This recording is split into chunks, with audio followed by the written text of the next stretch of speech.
Hello dear students and parents, Netaji Subhash university of technology NSUT అని పిలుస్తాం. ఇది జాక్ ఢిల్లీలో కౌన్సిలింగ్ ద్వారా ఫిలప్ చేసేటువంటి ఇన్స్టిట్యూట్ అనమాట. ఈ ఇన్స్టిట్యూట్లో వచ్చేటువంటి కట్ ఆఫ్ ర్యాంక్స్ ఏ విధంగా ఉంటాయి, ఇది జేఈ మెయిన్ మీకు వచ్చినటువంటి సిఆర్ఎల్ ర్యాంక్ బేస్ చేసుకుని అయితే ఫిలప్ చేయడం జరుగుతుంది.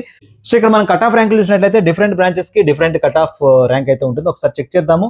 సో ఇది మీకు వచ్చినటువంటి బ్రాంచ్లకు సంబంధించినటువంటి ఇన్స్టిట్యూషన్ వైజ్ గా మీకు ఇచ్చినటువంటి ర్యాంకులు అనమాట. ఇక్కడ జనరల్ కేటగిరీకి సంబంధించి సిఎస్ఏఐ ఆర్టిఫిషియల్ ఇంటెలిజెన్స్ తో కంప్యూటర్ సైన్స్ చేయాలంటే 7,417 ర్యాంక్ అవుతుంది. అండ్ అలాగే ఈడబ్ల్యూఎస్ వాళ్ళకైతే మాత్రం 10,522 అవుతుంది. ఓబీసీ వాళ్ళకి 16,445 cut off rank. And SC కేటగిరీకి 59,869 అండ్ ఎస్టీ కేటగిరీ అయితే 92,299. సేమ్ సిఎస్సి రావాలంటే 8,169, 168 అండ్ 9,983 ఓబీసీ ఈడబ్ల్యూఎస్ అవుతుంది. ఓబీసీ అయితే 17,193 ర్యాంక్ వస్తుంది. అండ్ 65,585 సిఆర్ఎల్ ర్యాంక్ ఏమో ఎస్సీ కేటగిరీ వస్తుంది.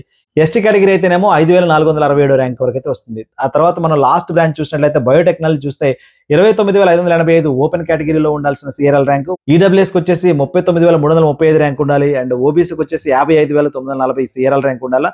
అండ్ ఎస్సీ కేటగిరీకి వచ్చేసి 1,94,887 ఉండాలి. అండ్ ఎస్టీకి వచ్చేసి 3,84,446. సో ఇంత ర్యాంక్ అయితే మీకు అక్కడ సీట్ రావడం జరుగుతుంది. ఇది వీడియో నా సెలెక్షన్ ఫ్రెండ్స్ కి షేర్ చేయండి. ఛానల్ సబ్స్క్రైబ్ చేసుకుని బెల్ ఐకాన్ ట్యాప్ చేసి అలాంటి నోటిఫికేషన్ అయితే ఎంచుకోండి. Thank you.